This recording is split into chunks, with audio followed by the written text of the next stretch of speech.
जो नई टेक्नोलॉजी है उसका इस्तेमाल हम बेहतर ढंग से कैसे कर सकते हैं और एक लैब से लैंड को कैसे जोड़ सकते हैं, क्योंकि रिसर्च शोध अनुसंधान होते हैं। आज हमने ये भी कहा कि शोध पत्र लिखे जाते हैं, शोध पत्र का किसान से कितना संबंध है।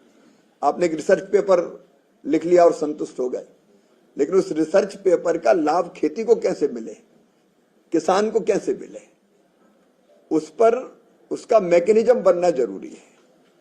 तो लैब को हम लैंड से जोड़ना मतलब विज्ञान को सीधे सीधे किसान से जोड़ने का काम, और लगातार नवाचार और इनोवेशन।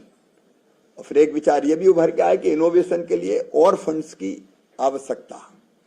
तो वो फंड्स भी, क्योंकि अभी हमारे यहाँ रिसर्च पे 0.4% के आसपास खर्चा होता है, उस पर और ज्यादा खर्च की आवश्यकता है। उसको जुटाने के बारे में उस पर भी चर्चा हुई। इनोवेशन ओरिएंटेड रिसर्च नंबर 1 और नंबर 2 जो जरूरत है किसान की। कई बार रिसर्च यहां से तय हो जाती है दिल्ली से, लेकिन गांव में धन्नू पन्ना मन्नू कल्ला की जरूरत क्या है।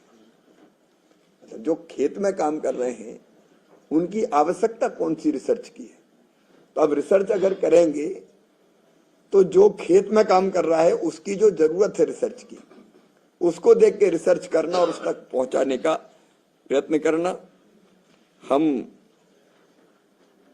उत्पादन के अंतर को समाप्त करने के लिए टेक्नोलॉजी का उपयोग हम कैसे कर सकते हैं, और इसके लिए ये भी विचार हुआ कि एक सक्सेस स्टोरी भी है किसानों की, क्योंकि हमारे किसानों ने भी इनोवेशन किए हैं और उत्पादन के नए रिकॉर्ड स्थापित किए हैं। तो उस सक्सेस स्टोरी को भी हम बाकी किसानों के बीच ले जाएं। जब एक किसान कर सकता है तो बाकी 10 किसान क्यों नहीं कर सकते। तो ये जो पूरा का पूरा तंत्र है हमारा, वो सक्सेस स्टोरी को बाकी किसानों के बीच ले जाके उनको और कैसे आगे बढ़ाए। फिर एक बात और स्पष्ट है कि हमारे यहाँ लैंड होल्डिंग काफी कम है और घटती जा रही है। ये 2047 तक 0.6 हेक्टर रह जाएगी। केवल खाद्यान्न के उत्पादन से काम नहीं चलेगा, उसके साथ और चीज जोड़नी पड़ेगी।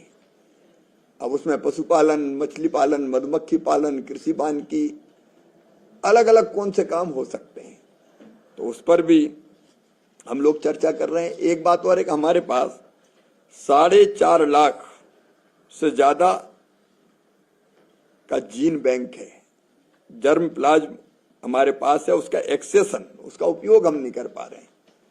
अभी केवल 5% का उपयोग कर रहे हैं। प्रधानमंत्री जी को हृदय से धन्यवाद कि एक और जीन बैंक बनाने के लिए इस बार बजट में प्रावधान किया है। तो इसका उपयोग करके उत्पादन कैसे बढ़ाएं। जीनोम एडिटिंग की पद्धति से 2 धान की किस्में तैयार की है, लेकिन उसी पद्धति से हम कैसे दलहन का, चाहे तिलहन का, सोयाबीन हो, चना हो, मसूर हो, उड़द हो, तुअर हो, तूर अरहर जिसको कहते हैं, उसका उत्पादन हम कैसे बढ़ा पाए, इस पर भी हम लोग काम कर रहे हैं।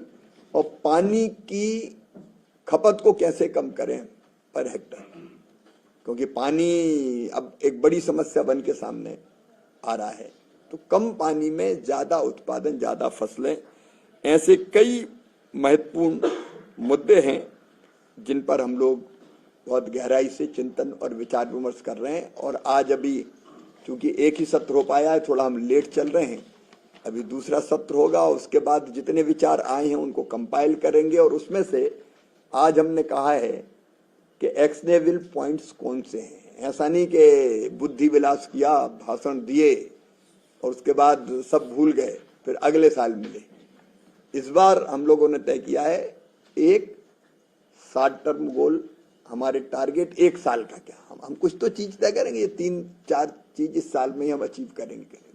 एक मिड टर्म और एक लॉन्ग टर्म। तो कई चीजें ऐसी है कि हम कल नहीं कर सकते, 1 महीना या 10 महीने में नहीं कर सकते, तो उसके लिए अलग समय सीमा होगी। और एक लॉन्ग टर्म मैंने बताई कि हमको जो लक्ष्य प्राप्त करना है 2047 तक, उसकी रणनीति बनाएंगे। चर्चा अभी जारी है और आप सब इस चर्चा में कहीं ना कहीं इस चर्चा को जनता जनार्दन तक पहुंचा रहे हैं, इसके लिए आपको धन्यवाद।